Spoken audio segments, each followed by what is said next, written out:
Sunday के दिन भी आपने विकास खंडों में, इसलिए हम सरकार से मांग करते हैं कि जो खाद की यहाँ कमी है, जिसने विकराल रूप धारण कर लिया है, आज मजबूरी में किसानों को ब्लैक मार्केट में 4 गुना 5 गुना कीमत में खाद खरीदनी पड़ रही है। अगर वास्तव में सरकार किसानों की हितैषी है तो ये जो कमी है इसको तत्काल दूर करें। दूसरी मैं बहुत महत्वपूर्ण बात आपके जहन में लाना चाहता हूं। हम सबको मालूम है, लेकिन कोई इस बात को बोल नहीं रहा है। कोरोना काल में जब शिक्षक अभ्यर्थियों की नियुक्ति की बात आई, जब पुलिस अभ्यर्थियों की नियुक्ति की बात आई, तो सरकार ने कहा कि कोरोना चल रहा है, अभी नियुक्ति नहीं होगी। उनकी तो नियुक्ति नहीं हुई, लेकिन पिछले साल 16 जुलाई 2020 को 21 निगम, मंडल और आयोग के अध्यक्षों की नियुक्ति शासन के द्वारा की गई। इन 21 में से हमको पूरी उम्मीद थी कि जो शेड्यूल्ड ट्राइब और शेड्यूल्ड कास्ट के लोग हैं उनको उचित प्रतिनिधित्व मिलेगा। लेकिन बड़े दुख की बात है कि पिछले वर्ष जो 21 अध्यक्ष बनाए गए उनमें से एक भी एसटी नहीं और एक भी एससी नहीं मिला सरकार को। खैर, वो प्रथम चरण था नियुक्तियों का। मुझे लगा कि बाद में अवश्य मुख्यमंत्री जी इस वर्ग को मौका देंगे। इस वर्ष 16 जुलाई 2021 को 17 जो बचे कुचे निगम, मंडल और आयोग थे उनके अध्यक्षों की नियुक्ति की गई। इस प्रकार कुल प्रदेश में अभी तक 38 अध्यक्ष बनाए गए हैं, जिनमें से केवल 3 ही आदिवासी हैं। जो अनुसूचित जनजाति आयोग है उसमें तो एसटी का लेना स्वाभाविक सी बात है। किसी गैर एसटी को तो बैठा नहीं सकते, उसको छोड़ दो और बस बनाए। 3 एसटी आउट ऑफ 38 जिनकी प्रदेश में 2011 की जनगणना देखें 31% आबादी है, उनका 6% भी प्रतिनिधित्व नहीं है। और सबसे ज्यादा जो मुझे विचलित करने वाली बात है, 38 अध्यक्षों में एक भी एससी नहीं है। अनुसूचित जाति के एक भी व्यक्ति को अध्यक्ष बनाने के योग्य भूपेश सरकार ने नहीं समझा। आप लोगों को बताने की जरूरत नहीं है कि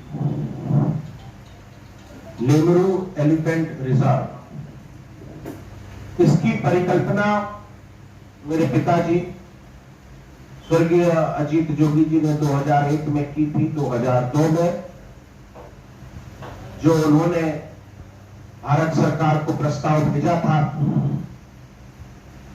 उसके अनुसार 3827 वर्ग किलोमीटर का क्षेत्र, जिसमें 180 गांव हैं, यानी ये मान लीजिए कि लगभग अब 4000 ही मैं बोलूंगा, 4000 वर्ग किलोमीटर का क्षेत्र 400 हाथियों के लिए आरक्षित किया गया। ये 2002 में राज्य सरकार ने और भारत सरकार ने दोनों ने इस बात पर सहमति जताई कि क्योंकि हाथियों की जनसंख्या की आबादी 400 है और world wild life fund for nature के अनुसार जंगल में एक हाथी को रहने के लिए 10 वर्ग किलोमीटर की जरूरत होती है। उस हिसाब से एलईआर के लिए, लेमरू एलिफेंट रिजर्व के लिए 4000 स्क्वायर किलोमीटर का एरिया रिजर्व किया जाए, जिसमें रायगढ़, कोरबा, कटघोरा, सूरजपुर और सरगुजा वन मंडलों के इलाके को आरक्षित किया गया। मतलब कोरबा का पूरा जिला ही लगभग जो आता है, सभी वन मंडल इसके लिए आरक्षित किए गए। 26 जून 2021 को, जिस दिन सरकार छुट्टी पर थी, महीने का 4th सैटरडे था, गवर्नमेंट हॉलिडे था, उस दिन मुख्यमंत्री जी के आदेश पर छुट्टी के दिन वन विभाग का कार्यालय खुलवाया जाता है और प्रिंसिपल कंजर्वेटर ऑफ फॉरेस्ट को यह आदेश दिया जाता है कि माननीय मुख्यमंत्री जी के निर्देश के अनुरूप एलईआर को मंत्री परिषद के पूर्व निर्णय 27/8/19 के 1995 वर्ग किलोमीटर से कम करके 450 वर्ग किलोमीटर की जाने हेतु 3 दिन में प्रस्ताव भेजे। सैटरडे को यह बोला जाता है कि जो जंगल एलईआर 2 फेजों में बनना है, फेज 1 में लगभग 2000 स्क्वायर किलोमीटर आना है और फेज 2 में उतना ही लगभग और एरिया जुड़ना है। अभी तक एलईआर के डेवलपमेंट के लिए सरकार लगभग 100 करोड़ रुपया खर्च कर चुकी है।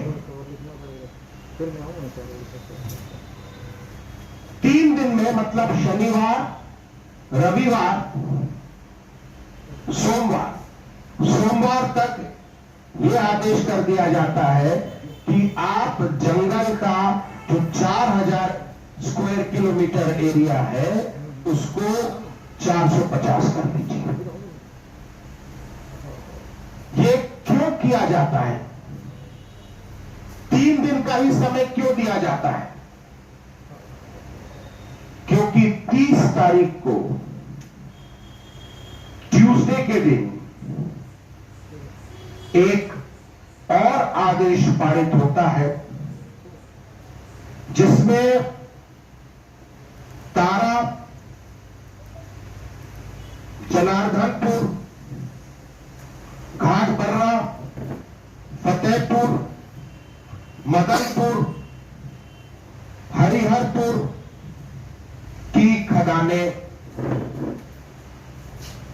उन पर जो पेशा कानून लागू था उसको हटाकर कोल बेरिंग एक्ट में लाया जाता है और उसका जो एमडीओ है, माइन डेवलपमेंट ऑपरेटर का कॉन्ट्रैक्ट, वो अडानी समूह को सौंप दिया जाता है।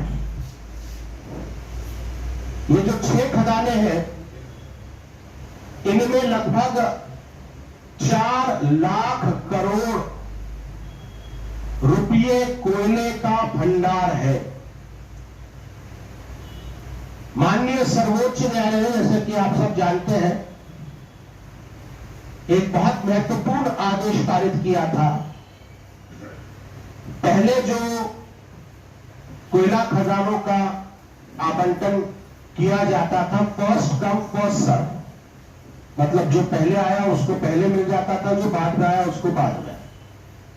सुप्रीम कोर्ट ने कहा नहीं, ऐसा नहीं चलेगा, यह राष्ट्रीय संपत्ति है, इसकी बकायदा पारदर्शिता के साथ नीलामी होनी चाहिए और जो सबसे ऊंची बोली देगा उसको खदान आवंटित की जाएगी। स्वयं श्री भूपेश बघेल जी ने, जब वे प्रदेश कांग्रेस कमेटी के अध्यक्ष थे, 30 सितंबर को 2018 ट्विटर में यह कहा था कि रमन सरकार अडानी को बैकडोर एंट्री दे रही है। उनका यह तात्पर्य था कि अडानी ने एक भी कोयला खदान की नीलामी में भाग नहीं लिया। जो खदाने महाजेनको को Maharashtra generation company, Gujarat power generation company और राजस्थान विद्युत निगम, ये तीनों महाराष्ट्र, राजस्थान और गुजरात सरकारों की सार्वजनिक उपक्रम है, सरकारी कंपनियां हैं। जो खदानें इन तीनों को फ्री में आवंटित हुई थी, उनका एमडीओ अडानी को दे दिया गया। उस समय उन्होंने यह भी आरोप लगाया था कि जब एनएमडीसी, जो कि सरकारी कंपनी है, वो खदान ऑपरेट करती है 65 रुपया प्रति टन के रेट पर, और अडानी जो खदानें ऑपरेट कर रहा है वो चार्ज करता है 150 रुपया प्रति टन, लगभग इन्हें 3 गुना ज्यादा। इसके बावजूद सरकारी कंपनी एनएमडीसी को ना देके अडानी को एमडीओ दिया जा रहा है। ऐसा क्यों हो रहा है? ये एक बैकडोर एंट्री है। उसके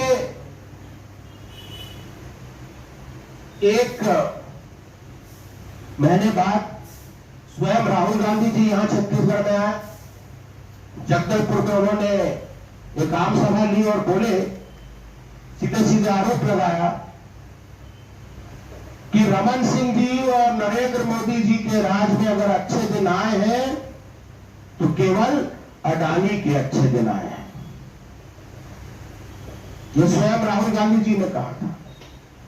और आप में से अधिकांश लोग जो यहां मुझे दिख रहे हैं, आपको याद होगा, आप लोग भी वहां उपस्थित थे मदनपुर में। वहां जन चौपाल लगाई गई थी, उसमें मैं भी था, मेरे स्वर्गीय पिताजी भी थे, प्रदेश कांग्रेस कमेटी के उस समय के अध्यक्ष और वर्तमान मुख्यमंत्री भी थे। हम सबके सामने राहुल गांधी जी ने बोला था कि मैं यहां एक भी कोयला खदान नहीं खुलने दूंगा। और उसके बाद वो ड्राइव करके कुटपुरा गए, वहां पर भी उन्होंने यही बात दोहराई।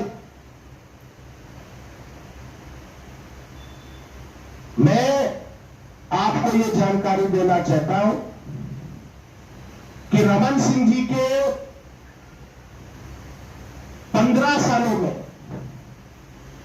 4 खदानें, उनका एमडीओ अडानी को दिया गया। भूपेश बघेल जी के 2.5 सालों में 10 खदानें अडानी को एमडीओ के रूप में दे दी गई है। और एक बड़ा और अंतर है, रमन सिंह जी ने, तो कह सकते कि मैंने तो भाई राजस्थान सरकार को दिया, और राजस्थान सरकार ने, गुजरात सरकार ने, महाराष्ट्र सरकार ने आगे जिसको दिया उनका हुआ दृष्टिकोण। लेकिन ये जो 10 खदानें 2.5 साल में आवंटित की गई हैं अडानी को एमडीओ के रूप में, 1 रुपया नहीं लिया गया, 1 रुपया रॉयल्टी हमको नहीं मिला। ये सारी की सारी वो कंपनियां हैं जिनका स्वामित्व छत्तीसगढ़ सरकार के पास है। आपको याद होगा अभी कुछ 18 महीने पहले ही दंतेवाड़ा में जो नंदराज पर्वत है, जिसमें आदिवासियों की आराध्य पिट्ठोर बेटा देवी विराजमान है, रातों रात उसका पूरा जंगल काट लिया गया और उसका एमडीओ भी अडानी को दे दिया गया। वो किस कंपनी ने दिया? वो जो खदान है डिपॉजिट 13 जिसको कहते हैं, वो सीएमडीसी और एनएमडीसी की साझा पार्टनरशिप में बनी नई कंपनी एनसीएल को दिया गया और उसका एमडीओ इन्होंने अडानी को दे दिया। ये जो 6 खदानें अभी आवंटित हुई हैं, ये भी छत्तीसगढ़ पावर जनरेशन कंपनी को आवंटित हुई है, जिसका 100% स्वामित्व राज्य सरकार के पास है। बिना किसी प्रक्रिया के उसका भी पूरा का पूरा एमडीओ अडानी को दे दिया गया। मेरा सीधा सीधा आरोप है कि छत्तीसगढ़ को पिछले 2.5 सालों में अडानीगढ़ बनाने की पुरजोर कोशिश की जा रही है। इस संबंध में हमारी पार्टी के विधायक दल के नेता श्री धर्मजीत सिंह जी ने नियम 139 के अंतर्गत अविलंबनीय लोक महत्व की चर्चा विधानसभा में करी। वन मंत्री ने यह कहा कि एलईआर का जो क्षेत्र है वो 1995 स्क्वायर किलोमीटर अभी वर्तमान में है, पर उन्होंने इस बात को छुपाया है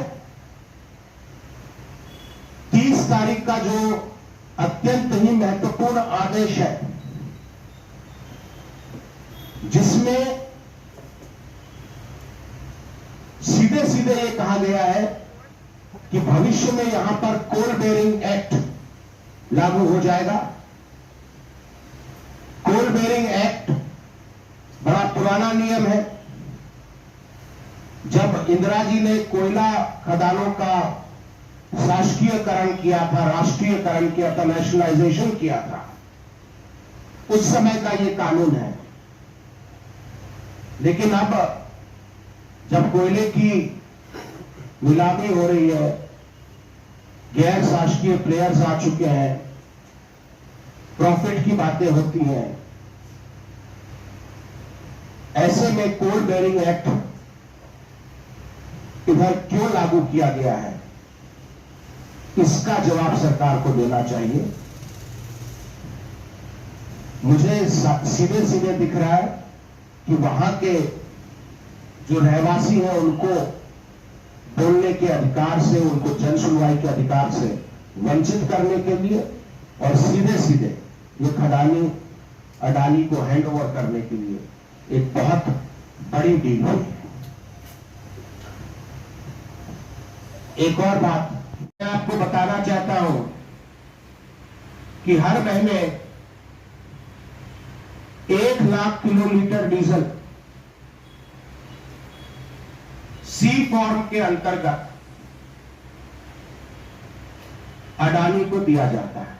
ये सी फॉर्म क्या है?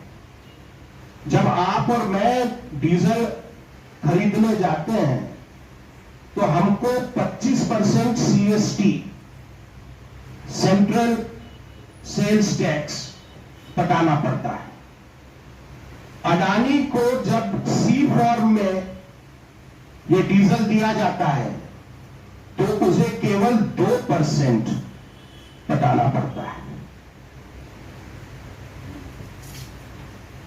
महंगाई के समय सरकार को चाहिए था कि अडानी से 25% सीएसटी लेते और आपसे और मुझसे 2% सीएसटी लेते, ताकि आम नागरिकों को कुछ राहत मिलती।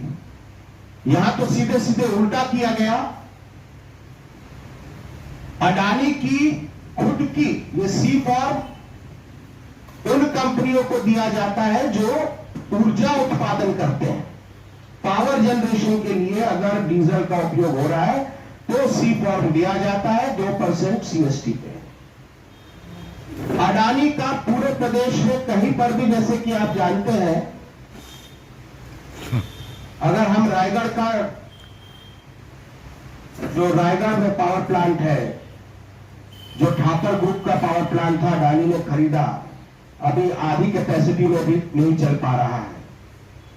उसकी खुद की खपत 10,000 किलोलीटर भी नहीं है।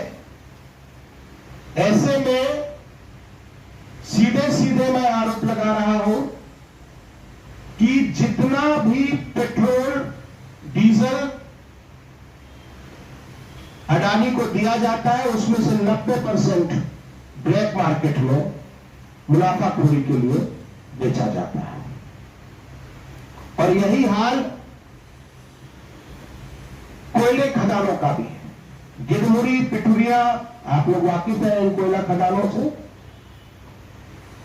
एसईसीएल का खुद का जो असेसमेंट है, वहां पर बी ग्रेड कोल है, हाई क्वालिटी कोल है, लेकिन जो कोयला राजस्थान, गुजरात और महाराष्ट्र सरकारों को उनके उपक्रम में मिलता है वो एफ ग्रेड का कोल रहता है, मतलब निम्न स्तरीय कोल। तो जो बी ग्रेड का कोल यहां से निकल रहा है वो कहां जा रहा है, उसको भी सीधे सीधे बेचा जा रहा है। और बड़े दुख की बात है कि हमारे छत्तीसगढ़ का इतिहास का सबसे बड़ा भ्रष्टाचार, ये कोई रात में चोरी छुपे नहीं हो रहा है, दिन दहाड़े चल रहा है कि, लेकिन दोनों जो राष्ट्रीय पार्टी हैं, कांग्रेस जो स्टेट गवर्नमेंट में और बीजेपी जो केंद्र सरकार में बैठी और यहां मुख्य भूमिका निभा रही है विपक्ष में, दोनों इस मुद्दे पर मौन है।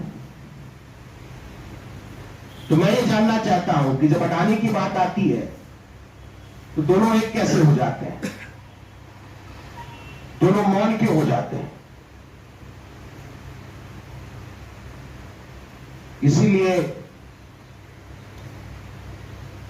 छत्तीसगढ़ में भी जरूरी है कि क्षेत्रीय दल की सरकार बने।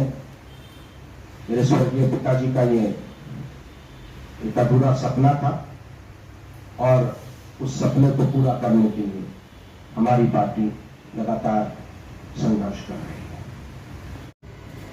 सेंट्रलाइज्ड सिस्टम पूरे भारतवर्ष में बना हुआ है।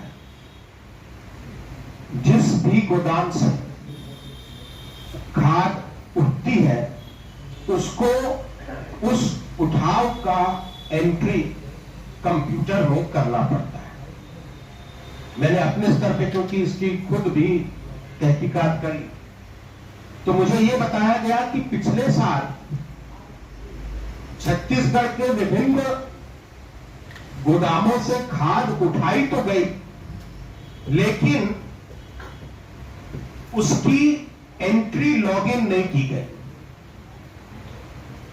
तो सेंट्रल पूल में यह जानकारी ही नहीं है कि छत्तीसगढ़ में अभी खाद की कमी हो गई है। उनके हिसाब से मैंने अपने जिले मरवाही जिले के संबंध में विशेष रूप से जानकारी प्राप्त करी थी, सेंट्रल मिनिस्ट्री से भी और अपने स्टेट लेवल के जो अधिकारी हैं उनसे भी। तो मुझे ये पता चला कि आप तो बोल रहे हो कि अब वहां खाद नहीं है, यूरिया नहीं है, लेकिन जो हमारा रिकॉर्ड है वो दिखा रहा है कि अभी भी पूरा स्टॉक वहां पर पड़ा है। तो ये तो सीधे सीधे प्रशासनिक लापरवाही है, जिसका खामियाजा प्रदेश के किसानों को देना पड़ रहा है, भुगतना पड़ रहा है, और इसके लिए दोनों ही दोषी। केंद्र सरकार को चाहिए था कि उसका फिजिकल इंस्पेक्शन करता, और राज्य सरकार को चाहिए था कि वो जानकारी खाद की जितनी भी आवश्यकता है, भाई पिछले साल से इस साल अनुमान अगर लगाया जाए तो आवश्यकता बढ़नी चाहिए, घटनी नहीं चाहिए।